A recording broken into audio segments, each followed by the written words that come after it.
Olá, pessoal! Estamos aqui de novo juntos para estudar mais um pouquinho de microbiologia e dessa vez nós vamos sair um pouquinho do estudo das bactérias e eu tenho certeza que vocês vão adorar esse assunto que nós vamos ver hoje, né?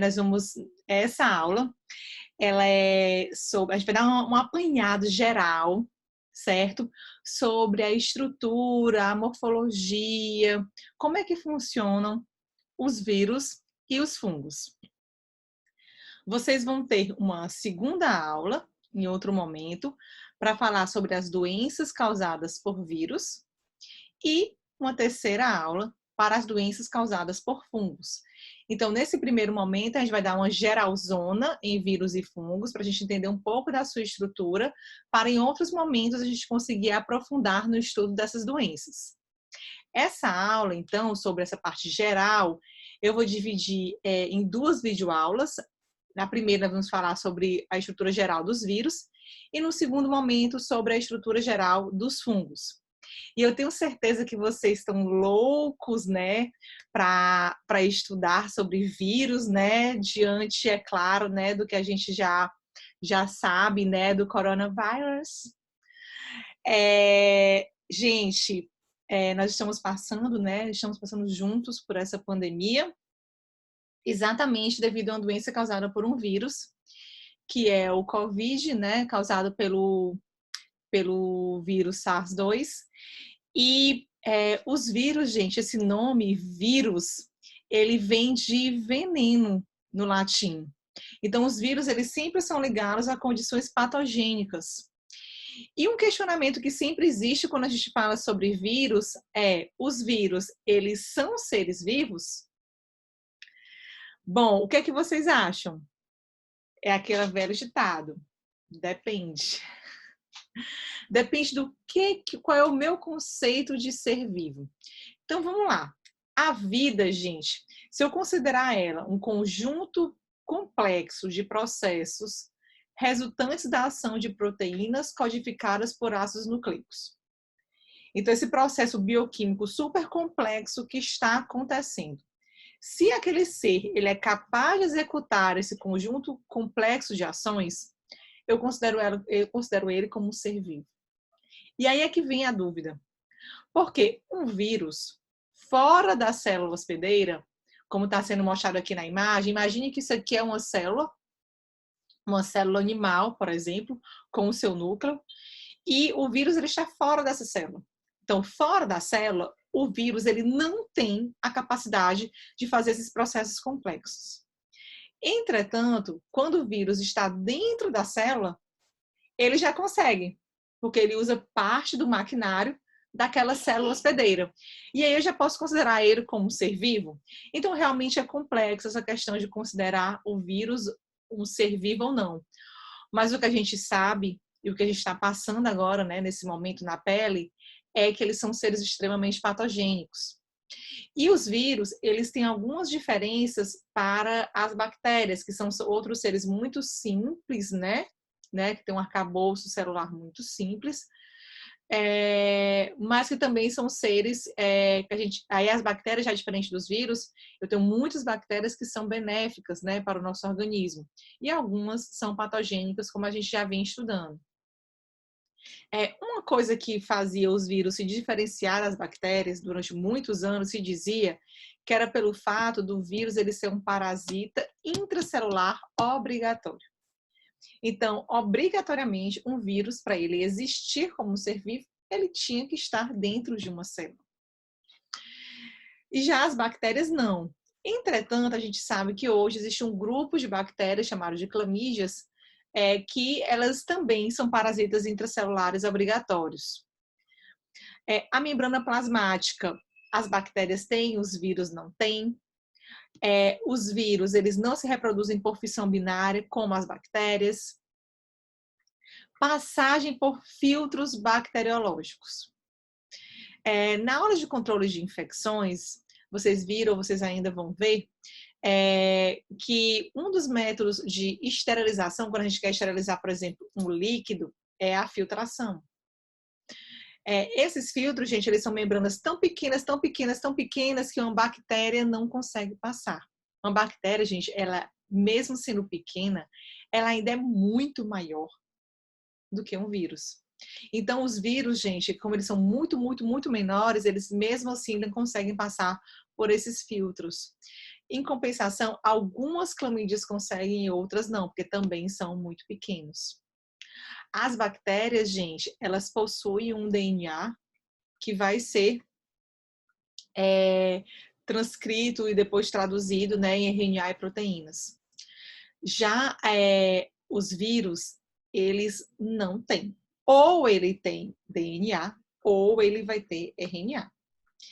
E algumas, mais uma vez, algumas clamídias têm, outras não têm. Desculpa, gente, as clamídias, elas têm DNA e RNA, segue as bactérias, tá? O que ela tem ou não tem é metabolismo para a geração de ATP, que é exatamente por isso que ela é um parasita intravascular obrigatório. Então, veja, quem não tem metabolismo para a geração de ATP é um parasita intravascular obrigatório, como é o caso dos vírus que a gente vai ver. Ribossomos. A gente viu que é uma das poucas organelas que as bactérias têm, os vírus não têm. Os vírus não são sensíveis a antibióticos, né? Isso é claro, os antibióticos, eles são feitos pensando na estrutura bacteriana. E, em compensação, eles são sensíveis a uma outra droga chamada interferon. Os vírus, como eu já ressaltei, eles têm algumas características que são especiais dele. Por exemplo, o fato de conter apenas um tipo de ácido nucleico. Ou ele é um vírus do tipo DNA, ou ele é um vírus do tipo RNA. Recobrindo esse DNA, ou RNA, ele vai ter um invólucro, uma capa proteica, chamada de capsídeo. E uma característica também dos vírus é que eles se multiplicam dentro das células, utilizando a nossa maquinária celular, né? Ou a maquinária celular de uma planta ou do fungo, porque eles podem, né, utilizar como hospedeiro outras, né, outras raças, outros, assim, mesmo animais podem ser vertebrados ou invertebrados. E eles, dentro da nossa célula, eles induzem a síntese de algumas estruturas, como, por exemplo, algumas proteínas, alguns lipídios, alguns carboidratos, que vão ser essenciais para poder fazer a transferência desse ácido nucleico para outras células, como a gente vai ver quando a gente for falar do tópico multiplicação viral. Então, como eu acabei de falar, o espectro de hospedeiros para os vírus é muito amplo, né? Plantas, protistas, fungos, vertebrados, invertebrados e também algumas bactérias. Então, atenção agora, questão de prova.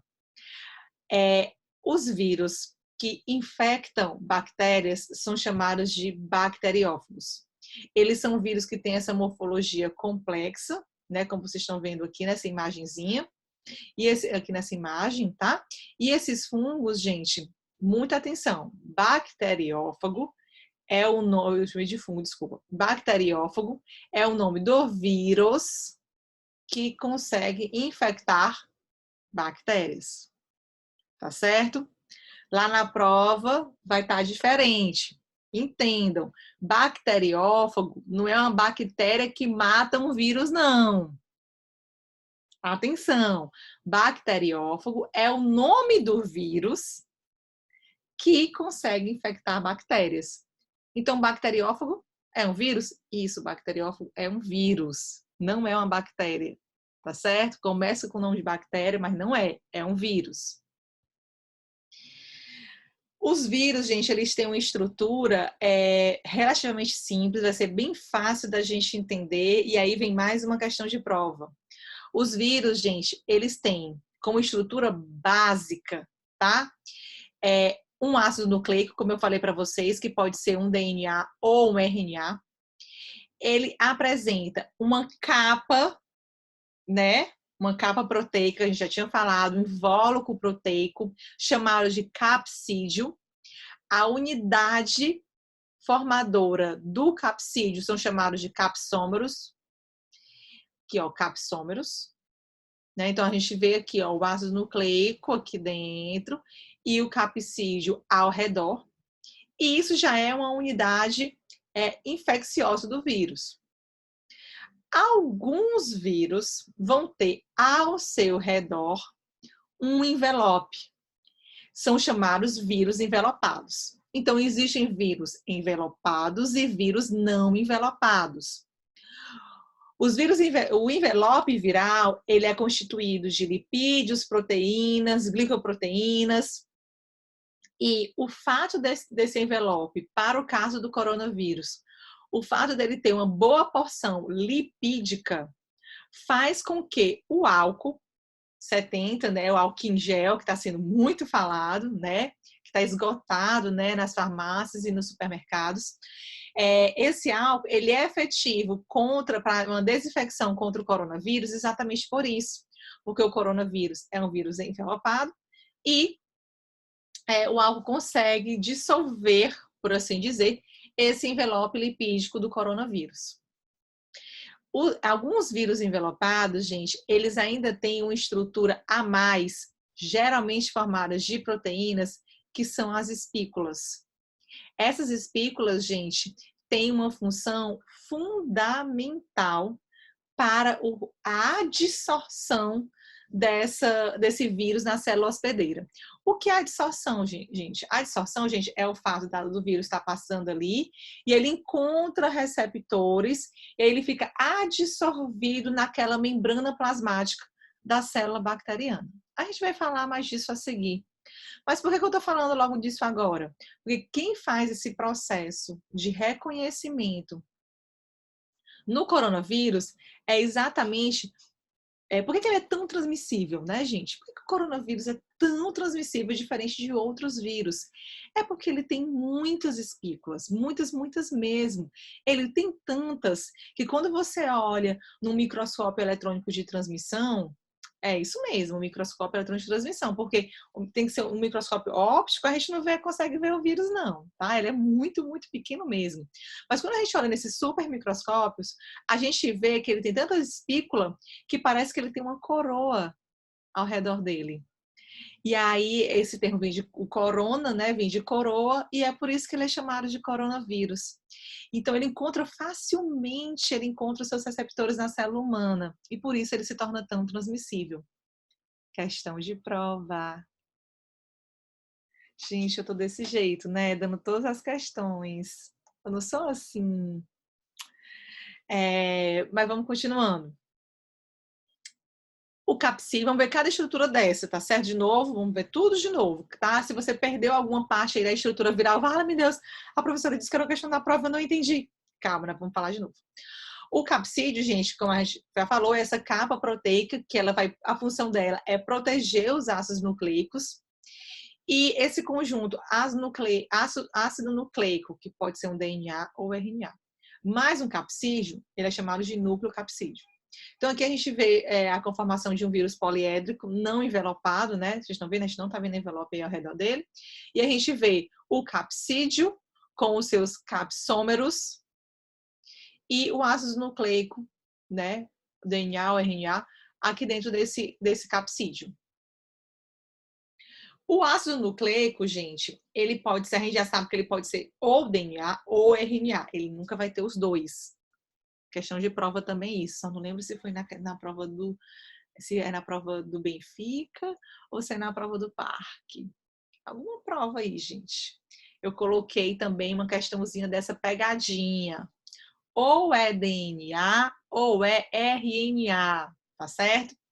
Mas ele pode ser de fita dupla ou fita simples. Então, eu vou ter vírus DNA fita simples, vírus DNA fita dupla, RNA fita simples, RNA fita dupla.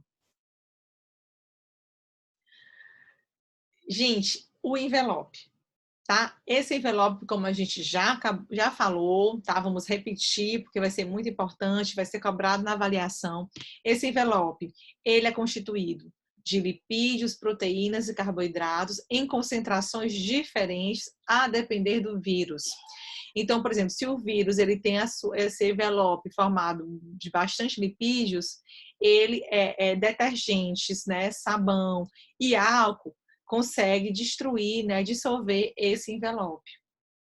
E como a gente também já falou, nós vamos repetir, as espículas, elas são estruturas do envelope, tá certo? Que são responsáveis por fazer a adsorção desse vírus na célula hospedeira. A seguir, a gente vai falar sobre o processo de adsorção. Então, aqui, gente, só mostrando, estão vendo que coisa linda, né, gente? Essa imagem lindíssima, não é? Pois bem, gente, essa imagem aí é uma figura, né, um desenhozinho representando o coronavírus. Então, a gente vê que ele tem um envelope, né? O envelope é essa estrutura que está em vermelho, tá? E ele tem essas proteínas, essas glicoproteínas que aí está escrito spike, né? Que são espículas, tá certo? Que é o que faz dar essa conformidade de coroa a ele. Bom, como é que os vírus eles se multiplicam?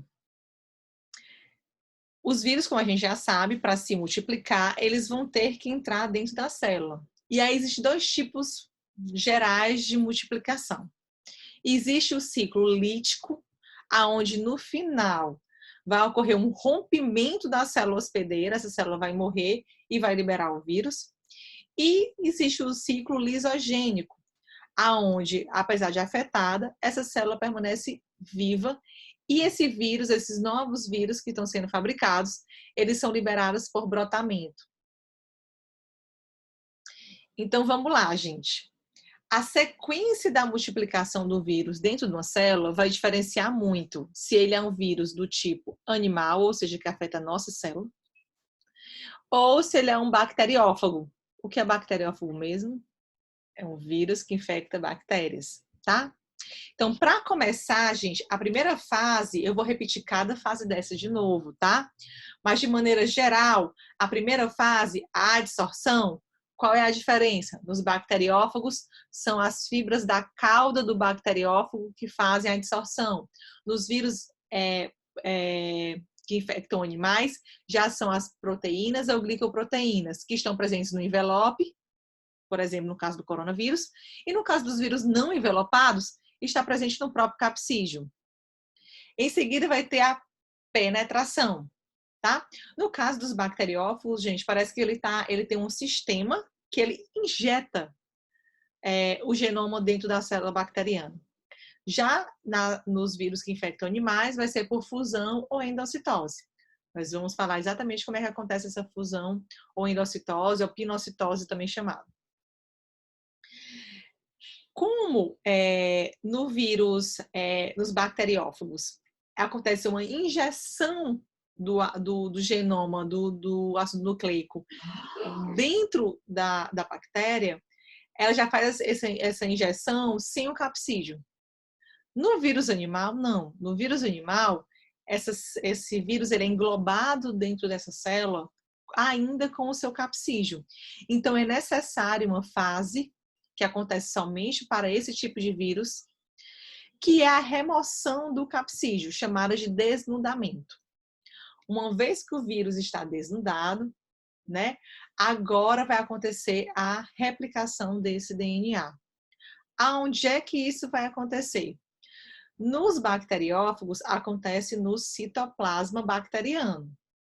Já dentro da célula animal, vai acontecer no núcleo, se for um vírus do tipo DNA, e vai acontecer no citoplasma e em seguida no núcleo, se for um vírus do tipo RNA. E por fim, vai acontecer a liberação, né, desse novo vírus que foi multiplicado. Nos vírus do tipo bacteriófago, sempre vai acontecer a lise, ou seja, a morte daquela bactéria, um ciclo lítico. E para os vírus animais, os vírus não envelopados, acontece a lise. E para os vírus envelopados, vai acontecer o brotamento. Então, gente, eu vou detalhar agora, fase por fase, para a gente ver, certo? Pontuando algumas diferenças que existem, né, entre o bacteriófago e o vírus que infecta animal, mas sempre focando, gente, nos vírus que infectam animais, que a gente vai estudar mais a seguir, também que são vírus causadores de doenças, né? Então, gente, A primeira fase é a fase onde esse vírus ele vai reconhecer a célula hospedeira como uma potencial célula a ser infectada. Essa fase a gente vai chamar de adsorção, ela é a primeira fase. Então, a adsorção, ela é feita no bacteriófago através das fibras, ó, essa estruturazinha, essa perninha aqui do bacteriófago, e nos vírus que infectam animais, vai acontecer através das espículas. Lembrando que essas espículas elas podem estar no envelope, geralmente elas estão no envelope, mas no caso de vírus não envelopados, elas também podem estar no capsídeo. E aí, gente, vai acontecer o reconhecimento dessas espículas aqui, ó, aqui mostrando a membrana plasmática, por exemplo, humana, e aí vai acontecer o reconhecimento dessas espículas, ó, por proteínas e glicoproteínas da membrana plasmática da célula animal. A segunda fase, gente, é a penetração. Né? Como é que esse vírus ele vai entrar dentro da célula? No caso aqui eu estou me referindo aos vírus animais, que infectam animais, tá certo? Ele pode entrar por pinocitose ou por fusão. Então vamos lá, gente. A pinocitose, ela acontece, como está mostrando aqui nessas imagens, tá? O vírus ele é reconhecido, né, ele encontra os seus receptores na célula, né, através das espículas para a adsorção. E aí é criada uma vesícula, né? Existe uma invaginação dessa membrana plasmática humana e em seguida é criada uma vesícula e essa célula ela é englobada dentro essa célula, desculpa não, esse vírus, né? Que a gente vai chamar ele de célula. Esse vírus ele é englobado dentro da célula, no caso humano, da célula animal. Na fusão é um pouquinho diferente. A fusão é o que acontece nos vírus envelopados. Como o próprio nome está dizendo, vai acontecer uma fusão do envelope viral com a membrana plasmática da célula animal. E aí, só em seguida, é criada essa vesícula e aí o capsídeo, então, ele é liberado dentro do citoplasma. Então, quando a gente fala de vírus envelopados, a gente já sabe que o processo é fusão. Então, se eu estou afirmando que o coronavírus é um vírus envelopado, qual é o processo que vai acontecer para a penetração dele? Fusão. A gente viu que essa fase ela não existe, né, no bacteriófago, mas para os vírus que infectam o animal, vai ser necessário um desnudamento. O desnudamento é o fato do vírus, já dentro da célula hospedeira, perder o seu capsídeo e aí sim liberar, expor o seu ácido nucleico. Então, nessa imagem aqui, gente, a gente vê um vírus envelopado com o seu... Essa partezinha vermelha, tá? É o ácido nucleico. O verde é o capsídeo. O cinza aqui, ó, é o envelope. E esses espinhos aqui laranja são as espículas. Então, as espículas encontram seus receptores aqui em azul na célula hospedeira.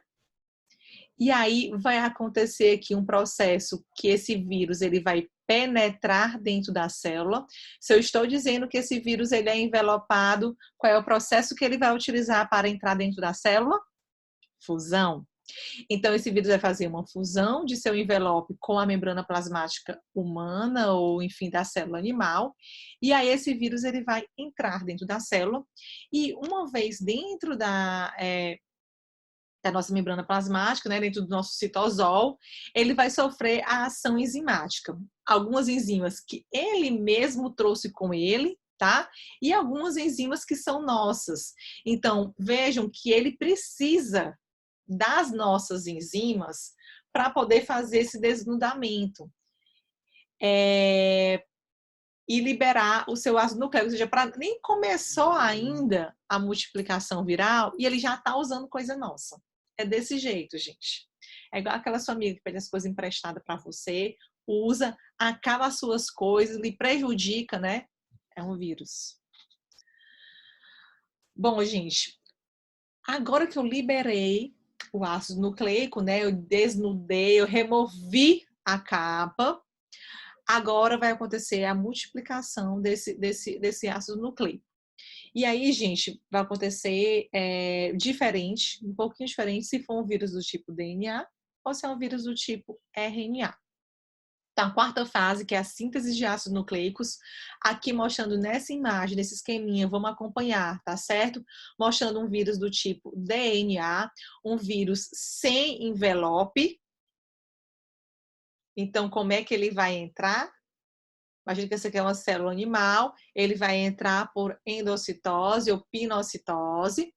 Então, ele vai ser reconhecido aqui por glicoproteínas da célula hospedeira, tá? Entrou por endocitose. Aí, gente, dentro do citosol, as enzimas, né, vão agir desnudando, removendo o capsídeo. E agora eu tenho o meu RNA aqui solto. Esse RNA, gente, ele entra dentro do núcleo. E aí, dentro do núcleo, ele vai ser transcrito em um RNA mensageiro. Esse RNA mensageiro, gente, vai dar um comando para começar a sintetizar proteínas. E esse DNA se multiplicando, tá? Esse DNA se multiplicando. Aí, essas proteínas, gente, vai chegar um momento que ele vai começar a mandar sintetizar proteínas do capsídeo. Lembram, gente, ó? O capsídeo, ele é formado por capsômeros, que são proteínas. Então, ele vai pegar e vai começar a produzir as proteínas do capsídeo, forma esse capsídeo bonitinho aí, ó, dentro do núcleo, e aí ele é liberado, tá? E aí aqui veja o que ele está chamando de vírion. Gente, vírion é a unidade infectante. Eu tenho um vírus, ele já está prontinho para infectar uma pessoa, para infectar uma célula animal, é um vírion. Então, esse vírus, gente, agora ele é liberado, tá? Dessa célula. Como ele é um vírus não envelopado, muito provavelmente ele causa lise dessa célula.